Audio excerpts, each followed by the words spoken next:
مبارک اعوذ باللہ من الشیطان الرجیم بسم اللہ الرحمن الرحیم۔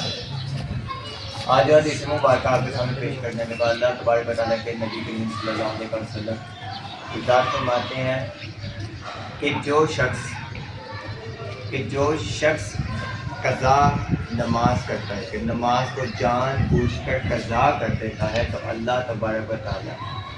جہنم کے ایک دروازے کے اوپر اس کا نام لکھ دے گا اور وہ جہنم میں اس دروازے میں داخل ہوگا۔ یہ بات دیکھیں کہ حدیث مبارکہ میں بات آ رہی ہے کہ ایک نماز جان بوجھ کر قضا کرتا ہے۔ قضا کا مطلب یہ ہے کہ جو وقت مقرر کیا گیا ہے اس وقت کو چھوڑ کر آگے لے جانا، جان بوجھ کر۔ اگر کوئی کام آ گیا ہے تو لیکن نماز تھوڑا سا آپ نماز کے ٹائم تھوڑا سا بیزی تھے، کسی کام میں مشغول تھے، تو آپ نماز کو بعد میں رکھا، لیکن جان بوجھ کے کانوں میں آواز بھی تھی، نماز اذان کی آواز بھی آئی، لیکن موبائل یوز کرتے رہے اور نماز کا وقت گزر گیا اور قضا کر لی، تو اللہ تبارک و تعالیٰ جہنم کے دروازے کے اوپر اس شخص کا نام لکھ دے گا جس سے وہ داخل ہو جہنم کے اندر۔ تو دیکھیں کہ ایک نماز قضا کرنے کا اتنا گناہ ہے، یہ سزا مل رہی ہے، تو سوچیں کہ جو نماز چھوڑ دیتے ہیں اس کا کیا گناہ ہو، اس کی کیا سزا ہو،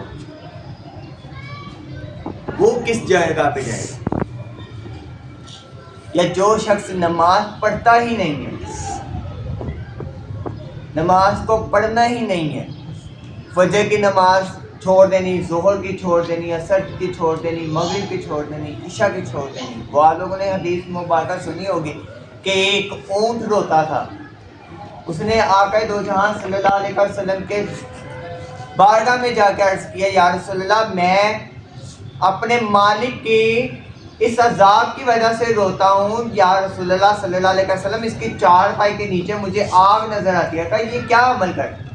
کیوں آگ نظر آتی ہے؟ کہا یا رسول اللہ صلی اللہ علیہ وسلم یہ عشاء کی نماز نہیں پڑھتا، یہ عشاء کی نماز نہیں پڑھتا۔ تو آپ صلی اللہ علیہ وسلم نے فرمایا کہ نماز میری آنکھوں کی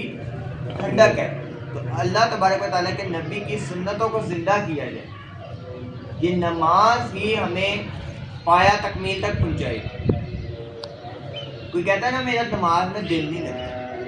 جب میں نماز پڑھ رہا ہوتا ہوں تو میں کچھ اور سوچ رہا ہوتا ہوں، میرا ذہن کسی اور کی طرف چلے جاتا ہے، اور وہ اللہ تعالیٰ کی طرف لگا رہا ہوتا ہے۔ ہم انسان ہیں نا، انسان گناہ کا پتلا ہے، نماز پڑھتے ہوئے دھیان کہیں اور چلا جاتا ہے، لیکن ہمارا پھر آتا ہے کہ نہیں یار رب کی طرف لے کے جانا دھیان۔ اللہ تعالیٰ کو اس چیز کے اوپر زیادہ خوشی ہوتی ہے کہ میرا انسان اگر شیطانی سے ورگلا دیا تو وہ میری طرف آنے کی کوشش کر رہا ہے، میری طرف آ رہا ہے کہ میں اپنے رب کے ساتھ جڑ جاؤں۔ تو نماز کو نہ چھوڑیں، نماز پڑھتے رہو، نماز نہیں چھوڑنی کسی بھی حالت میں، نماز کی معافی نہیں ہے۔ کہا جاتا ہے کہ اگر صحت تندرست ہو تو نماز کھڑے ہو کر پڑھو، اگر نہیں طاقت کھڑے ہو کر پڑھنے کی تو بیٹھ کے پڑھ لو، بیٹھ کے بھی طاقت نہیں ہے تو لیٹ کے پڑھو، اگر لیٹ کے بھی نہیں پڑھی جاتی، اگر ہاتھ لیٹ کے بھی نہیں ہل سکتے تو اشاروں سے پڑھو۔ لیکن نماز کسی بھی صورت میں معافی نہیں ہے، سفر کی حالت میں بھی نماز معاف نہیں ہے،